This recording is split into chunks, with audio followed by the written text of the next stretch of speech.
Hello friend, तो कैसे हैं आप लोग। आई होप सब अच्छे होंगे। आज हम देखेंगे एप्लीकेशन ऑफ आइसोटोप्स। ठीक, इसका हम ढेर सारे यहाँ पर एप्लीकेशन देखने वाले हैं। मेडिकल फील्ड हो गया आपका, या मेडिसिन फील्ड हो गया, इंडस्ट्री में क्या इसका एप्लीकेशन होता है, एंड रिसर्च में इसका क्या एप्लीकेशन होता है। ठीक, तो सबसे पहले आप समझिए कि आइसोटोप होता क्या है, उसके बाद ही आप उसको समझ पाएंगे। ठीक, तो सबसे पहले आपको समझना है क्या है कि आइसोटोप्स जो होता है आपका होता क्या है। तो ये जो आइसोटोप होते हैं वो क्या होते हैं। आइसोटोप जो होते हैं ऐसे मॉलिक्यूल होते हैं जिसमें किसी एक ही मॉलिक्यूल का, जैसे हाइड्रोजन का एक ही मॉलिक्यूल का, इसमें जो प्रोटॉन्स की संख्या होगी ना, जो प्रोटॉन्स की संख्या होगी वो तो सभी में इक्वल होगी। सही, प्रोटॉन की संख्या आपस इक्वल सपोज कीजिए एक है, लेकिन इसमें जो न्यूट्रॉन्स की संख्या होगी, न्यूट्रॉन्स जो होगा वो अलग अलग होगा, डिफरेंट होगा। आइसोटोप का मतलब होता है एक ही तत्व का दो तीन रूप पाया जाना। ठीक, जिसको समस्थानिक बोल सकते हैं। ठीक, आइसोटोप का मतलब होता है एक ही तत्व का दो तीन दो रूपों में पाया जाना। तो जैसे आप हाइड्रोजन का देखिएगा, हाइड्रोजन का आइसोटोप क्या क्या हो सकता है। तो हाइड्रोजन H1 हो सकता है, H1 हो सकता है, H1 हो सकता है, जिसको हम बोलते हैं प्रोटियम, ड्यूटेरियम एंड ट्राइटियम। इसको तो हम पिछले क्लास में पढ़ चुके हैं। ठीक, उसी प्रकार आप देखेंगे कार्बन का, तो कार्बन का होता है C6H12, C6H13, C6H14। इसको आप NMR स्पेक्ट्रोस्कोपी भी बोल सकते हैं, 13C को। ठीक, ये जो होते हैं आपके आइसोटोप्स होते हैं किसी भी मॉलिक्यूल के। क्या होते हैं आपके आइसोटोप्स होते हैं। तो इसी आइसोटोप्स में ये जो है आपके तीन फॉर्म एक ही मॉलिक्यूल के, तो इसका क्या रोल होगा, इसका क्या एप्लीकेशन हो सकता है। C14 का क्या रोल हो सकता है, क्या एप्लीकेशन हो सकता है, उसी को हम अभी देखने वाले हैं। कि आइसोटोप मतलब किसी का भी आप एग्जांपल ले सकते हैं। जरूरी नहीं कि कार्बन का ही एग्जांपल दे रहे हैं, आप आयोडीन का भी दे सकते हैं। आयोडीन की भी आपको 3 फॉर्म आइसोटोप देखने को मिलेंगे, मतलब एक ही कंपाउंड के 3 रूप देखने को मिलेंगे। ये जो आपके 3 फॉर्म होते हैं उसी को हम क्या बोलते हैं, आइसोटोप्स। आइसोटोप का आप नॉर्मल से डेफिनेशन कैसे बोल सकते हैं। यह एक ऐसा आइसोटोप, एक तत्व ऐसे रूप होते हैं, मतलब एक ही तत्व के ऐसे रूप जिसमें प्रोटॉन की संख्या जो होती है समान होती है। ठीक, या परमाणु संख्या बोल सकते हैं समान होती है सभी में, एटॉमिक नंबर का समान होगा, लेकिन जो न्यूट्रॉन्स की संख्या होगी ना वो अलग अलग होगी। यहाँ जैसे कार्बन की जो एटॉमिक नंबर है देखिए सभी में 6 है, यहाँ भी 6 है, यहाँ भी 6 है, यहाँ भी नेचुरली भी उसका एटॉमिक नंबर 6 ही होता है। लेकिन उसका न्यूट्रॉन्स की संख्या बात करें तो यहाँ पर हो गया 12, यहाँ न्यूट्रॉन्स की संख्या 13, यहाँ न्यूट्रॉन की संख्या 14 हो गई है। इसी प्रकार हाइड्रोजन की बात करें तो हाइड्रोजन की परमाणु क्रमांक 1 होता है, तीनों में एक ही है। लेकिन यहाँ पर यदि न्यूट्रॉन्स की बात करें तो यहाँ पर 1 होगा, यहाँ पर 2 हो गया है, यहाँ पर 3 हो गया है। तो मतलब इसका क्या, न्यूट्रॉन की संख्या अलग अलग है। तो समझ में आ गया कि आइसोटोप्स होते क्या हैं। ठीक, तो चलिए हम कुछ कुछ आइसोटोप्स के एप्लीकेशन देख लेते हैं कि क्या क्या एप्लीकेशन हो सकता है आइसोटोप के। तो सबसे फर्स्ट में देखते हैं application in medicine. Medical field में आइसोटोप्स के क्या एप्लीकेशन हो सकते हैं, यहाँ पर आइसोटोप्स बोल सकते हैं। तो मेडिकल फील्ड में आइसोटोप्स के क्या क्या एप्लीकेशन हो सकते हैं। तो एक हो गया आपका कोबाल्ट 16। कोबाल्ट के भी आपको 3 फॉर्म देखने को मिलेंगे। ठीक, तो उसमें से एक हो गया हम लोग का कोबाल्ट 16। तो ये कोबाल्ट 16 मेडिसिन में किस प्रकार हेल्प होता है, radiation therapy to prevent cancer. देखिए आजकल जो होता है आपका, जैसे हो गया आपका कोबाल्ट 16। ठीक, आपको तो पता है कि कोबाल्ट का भी आइसोटोप्स आपको देखने को मिलेंगे, भले यहाँ पास नहीं है। तो क्या बोल रहा है, radiation therapy to prevent cancer. आप देखेंगे ये जो होता है आपका, जैसे आप आधुनिक चिकित्सा जो आपका जो मेडिकल फील्ड है बहुत प्रोग्रेस कर लिया है। तो जो आपके कैंसर होते हैं, कैंसर या शरीर का बाहरी ऊपरी हिस्सा होता है, या मतलब अनियंत्रित वृद्धि बोल सकते हैं उसको। जैसे कहीं कहीं बस आपके क्या नहीं वो ब्लैक डॉट निकल जाते हैं बॉडी में, स्किन में, तो उसको हम लेजर विधि द्वारा भी उसको हटा सकते हैं, लेजर थेरेपी करके या उसको रेडिएशन प्रोवाइड करके। तो ये जो कोबाल्ट 16 होता है ना, रेडिएशन प्रोवाइड करता है, यही कोबाल्ट 16 जो कैंसर के प्रिवेंट में या कैंसर को हटाने के लिए यूज होता है। तो कैंसर की रोकथाम के लिए विकिरण चिकित्सा मतलब रेडिएशन प्रोवाइड किया जाता है। ठीक, यहाँ पर हिंदी और इंग्लिश दोनों माध्यम में आपको नोट्स प्रोवाइड कर रहा हूँ, बहुत अच्छी तरीके से आपको समझ में आ जाएगा। ये क्या होता है, रेडिएशन थेरेपी, मतलब रेडिएशन के द्वारा, कोबाल्ट 16 के रेडिएशन के द्वारा कैंसर की रोकथाम के लिए भी इसका यूज होता है मेडिकल फील्ड में। दूसरा हो गया आपका आयोडीन 131, आयोडीन 131 बोल सकते हैं इसको। ये क्या करता है, आयोडीन का मतलब आप थायराइड से समझ लीजिए कि आयोडीन की कमी से आपका थायराइड होता है ना, तो क्या करता है, लोकेट ब्रेन ट्यूमर, मतलब ये मस्तिष्क के ट्यूमर का पता लगाता है। ठीक, आयोडीन 131 मॉनिटर कार्डिएट, हृदय एंड यकृत और लीवर एंड थायराइड एक्टिविटी, और थायराइड की गतिविधियों का निगरानी करता है। ये क्या कर रहा है, जैसे आपका मस्तिष्क में यदि आपके ट्यूमर का पता लगाना हो तो आप आयोडीन 131 यूज कर सकते हैं। एंड हृदय एंड यकृत, ये आपके लीवर हो गया, आपका जो हार्ट हो गया उसका लीवर एंड थायराइड की जो भी गतिविधि है, क्या उसमें अनिश्चित गतिविधियाँ तो नहीं हो रही, या उसमें कुछ रोग उत्पन्न तो नहीं हो रहे, उसी का पता लगाने के लिए आयोडीन 131 का यूज किया जाता है। ठीक, एक हो गया आपका कार्बन 14, हम इसको पहले देख चुके हैं, ऊपर में देखें ना, ये कार्बन का ही एक आइसोटोप से। कार्बन 14 क्या करता है, study metabolism change for patient with the diabetes got and anaemia. ये क्या करता है, मधुमेह, गाउट एंड एनीमिया रोगियों के लिए मेटाबॉलिज्म को परिवर्तन का अध्ययन करता है। जैसे आप देखिएगा, किसी को मधुमेह होने वाला है, डायबिटीज होने वाला है, या गाउट रोग जो गला का फूलना हो सकता है, या एनीमिया हो सकता है, तो उसके लिए जो मेटाबॉलिज्म मतलब शरीर में जो क्रिया हो रही है उसमें या कुछ परिवर्तन तो नहीं हुआ है, उसको अध्ययन करने में हेल्पफुल रहता है। कौन सा आपका, कार्बन 14। समझ में आया। जैसे सपोज कीजिए कहीं आपको डायबिटीज़ तो नहीं होने वाला है, या गाउट रोग तो नहीं होने वाला है, या एनीमिया तो नहीं होने वाला है, तो मेटाबॉलिज्म जो आपका पाचन की क्रिया है उसमें कुछ परिवर्तन तो नहीं हो रहा है, उसका पता लगाता है कौन सा, कार्बन 14। तीसरा हो गया कि आपका कार्बन 11।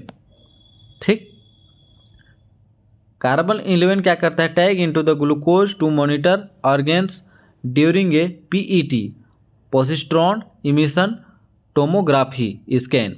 इसका मतलब क्या हो गया, PET positron emission tomography scan के दौरान अंगों की निगरानी के लिए ग्लूकोज टैग लगाया जाता है। जैसे आप देखेंगे किसी भी हॉस्पिटल में जाएंगे तो ग्लूकोज का टैग मतलब आपका ग्लूकोमीटर लगा लिया जाता है हाथ में आपका ग्लूकोमीटर लगा दिया जाता है फिंगर के बीच में, जिसमें आपके बॉडी में जो भी आपकी प्रतिक्रिया होते रहती है उसको एक रीडिंग के थ्रू शो करते रहता है, तो वही आपका क्या करता है, कार्बन 11। दूसरा हो गया आपका सोडियम 14, सोडियम 24।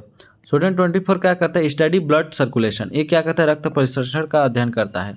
ये शरीर में किस टाइप से ब्लड का सर्कुलेशन हो रहा है उसको स्टडी करने में हेल्पफुल रहता है। कौन सा आपका, सोडियम 40। उसी प्रकार आपका क्रोमियम 57 भी वही होता है, टेस्टिंग ऑफ ब्लड सर्कुलेशन, ये भी इसके द्वारा भी आप रक्त का परीक्षण कर सकते हैं, सर्कुलेशन का पता कर सकते हैं। ये हो गया हम लोग का मेडिसिन के क्षेत्र में। इसके बाद हम देख लेते हैं इंडस्ट्री के क्षेत्र में जो आपके आइसोटोप्स हैं वो किस प्रकार हेल्पफुल रहते हैं। तो वहाँ पर हम देखे थे सोडियम 40, सोडियम 40 नहीं देखे थे हम, हाँ सोडियम 40 देखे थे, तो वो आपके मेडिसिनल में क्या करता था, ब्लड सर्कुलेशन को पता लगाता था। लेकिन इंडस्ट्री में क्या करता है, oil well study and locate leak in pipelines, तेल कुओं का अध्ययन करना तथा पाइपलाइनों में लीक का पता लगाना किसके थ्रू होता है, आपका सोडियम 24 के थ्रू। देखिए इंडस्ट्री में भी सोडियम 24 यूज हुआ है, मतलब इसका डबल वर्क हो गया, तो ये तो बनता है, इंपॉर्टेंट हो सकता है आपके लिए। तो क्या करता है आपके, जैसे कहीं कहीं पर अगर यदि ऑयल के कुआं हैं तो उसको लोकेट करने के लिए सोडियम 24 का यूज किया जाता है। और क्या बोलते हैं, जो पाइपलाइंस बिछी रहती हैं ऑयल की, उसमें कहीं पर लीक तो नहीं, उसको भी पता लगाता है। ठीक, इरिडियम 192 ये क्या करता है, test integrity of the boilers and aircraft parts, ये क्या करता है, बॉयलर और विमान भाग की अखंडता का परीक्षण करता है। ये भी क्या करता है, अखंडता का मतलब होता है अनिश्चितता बोल सकते हैं, या बोल सकते हैं इसको कहीं पर गड़बड़ तो नहीं है।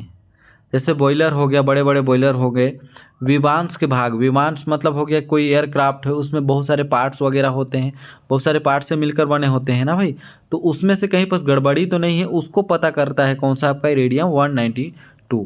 ठीक, एक और तीसरा हो गया आपका यूरेनियम 235। यूरेनियम 235 का पता है आपको, ये क्या है, एक मोस्ट न्यूक्लियर रिएक्टर बोल सकते हैं इसको। एक न्यूक्लियर मॉलिक्यूल होता है जो आपको एनर्जी प्रोवाइड करता है, हमेशा चलते रहता है, ठीक। इसको न्यूक्लियर एनर्जी भी बोल सकते हैं। तो nuclear power plant in novel propulsion system fuel. हाँ, न्यूक्लियर के किसी भी न्यूक्लियर फिजिक्स में क्या होते हैं, फ्यूल के रूप में इसका यूज हो सकता है आपका, जो हमेशा एनर्जी प्रोवाइड करते रहता है। Production of the fluorescent glassware and coloured wall tiles, क्या बोल रहा हम, नौसेना प्रवर्तक प्रणाली ईंधन। जैसे आपका हो गया नौसेना का मतलब क्या बोलते हैं, न्यूक्लियर नहीं, नौसेना का मतलब जैसे आर्मी वगैरह में हो गया, या कोई खोज हो, न्यूक्लियर रिएक्शन आपको कराना है, जैसे बम विस्फोटक कराना होता है, तो वहाँ पर से आपका एनर्जी फ्यूल का रूप में काम करता है, ठीक। अब फ्लोरोसेंट कांच के बने पदार्थ और रंगीन दीवार टाइल्स में उत्पादन में परमाणु ऊर्जा का संयंत्र। ये कहाँ कहाँ पर आपका यूज हो सकता है आपका, ये कांच के बने जो पदार्थ होते हैं या रंगीन दीवार टाइल्स में उत्पादन में जो परमाणु ऊर्जा होते हैं उसमें एनर्जी प्रोवाइड करने का भी काम करता है आपका यूरेनियम 235 इंडस्ट्री में, ठीक। अब देख लेते हैं रिसर्च के फील्ड में इसका क्या हेल्पफुल रहता है आइसोटोप्स का। तो हम कार्बन 14 को देखे थे हम कहाँ, ऊपर में, जो क्या हेल्पफुल कर रहा था आपका, क्या यूज था यहाँ पर, मेटाबॉलिज्म को पता कर रहा था, उसकी एक्टिविटी को कि कहीं पर चेंज तो नहीं हो रहा, जैसे कुछ डायबिटीज़ हो गया, एनीमिया, कुछ रोग हो गया, उसमें रोग आने की तो संभावना नहीं है, उसको पता लगा रहा था क्या, मेडिसिन फील्ड में। लेकिन बात करें हम कार्बन 14 की, किसमें, रिसर्च के फील्ड में। तो रिसर्च के कार्बन जो 14 होता है आपका, कार्बन डेटिंग के नाम से भी जाना जाता है, जो आपके पुराने, जो बहुत पुराने होते हैं पेड़ पौधे, उनके जीवन काल या आयु को पहचानने में हेल्पफुल रहता है, ठीक। कोई सा भी हो, जरूर नहीं है कि आपके पौधे ही हो सकते हैं, किसी भी जंतु के कंकाल को ढूंढकर कार्बन 14 की सहायता से उसकी आयु का पता लगाया जा सकता है कि किस काल में इसका जन्म हुआ था। तो carbon dating is organism and substance archaeologist research to determine step involve in the plant photosynthesis. ये क्या करता है, जीव और पदार्थ कार्बन डेटिंग पूरा तत्व का मतलब होता है पुराने पेड़ पौधों को पता लगाने में यूज करता है, पौधों के प्रकाश संश्लेषण में शामिल तो ये क्या करता है, आपको फोटोसिंथेसिस में हेल्पफुल रहता है आपका कार्बन 14। ये रिसर्च के फील्ड में हो गया, ठीक। यहाँ पर दो पॉइंट बन जाएगा कार्बन 14 का। एक हो गया आपको पुराने जो जीवाश्म होते हैं उनको पता लगाने में कि उसका आयु काल कितना होगा, ठीक। दूसरा हो गया ये फोटोसिंथेसिस में आपका भी हेल्पफुल रहता है। फास्फोरस 32 एंड फास्फोरस 32, तो इसका दो यूज हो सकता है यहाँ पर। फास्फोरस 32 का एग्रीकल्चर में भी यूज हो सकता है आपका फर्टिलाइजर के रूप में, क्योंकि हम यूरिया खाद उसी का तो यूज करते हैं, फास्फोरस का ही तो, ठीक।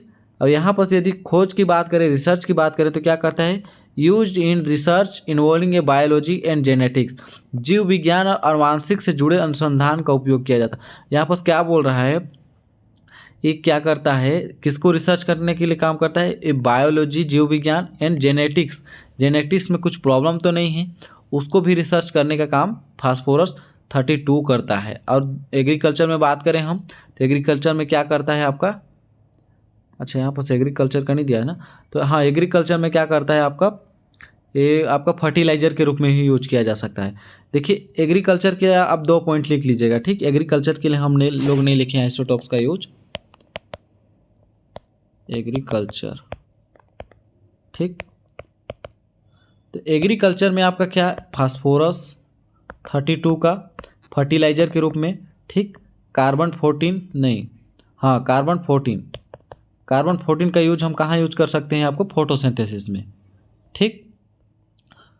दूसरा हो गया आपका सेलेनियम 75, ये protein study in life science, इसका हम किसी भी जीव विज्ञान में प्रोटीन का अध्ययन करने के लिए किया जा सकता है, ठीक।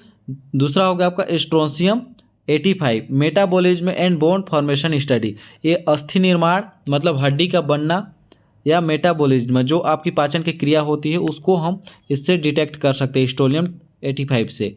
दूसरा हो गया आपका हाइड्रोजन 3 और tritium use to study life science and drug metabolism, ये क्या करता है आपका, इसका स्टडी हम कहाँ कर सकते हैं, जीव विज्ञान एंड ड्रग मेटाबॉलिज्म, मतलब कि आपकी जो पाचन क्रिया होती है उसमें कोई ड्रग तो नहीं है, उसको अध्ययन करने के लिए आपके हाइड्रोजन 3 एंड ट्रेसियम का उपयोग किया जा सकता है। तो ये हो गया आपके कुछ आइसोटोप्स के क्या हो गया, आइसोटोप्स के आपके एप्लीकेशंस हो गए। तो आई होप आपको अच्छे से क्लियर आया होगा। यदि अच्छे से आपके लिए ये नोट हेल्पफुल रहा होगा तो प्लीज़ सब्सक्राइब कर दीजिएगा। मिलते हैं अगले नेक्स्ट वीडियो में, तब तक के लिए धन्यवाद।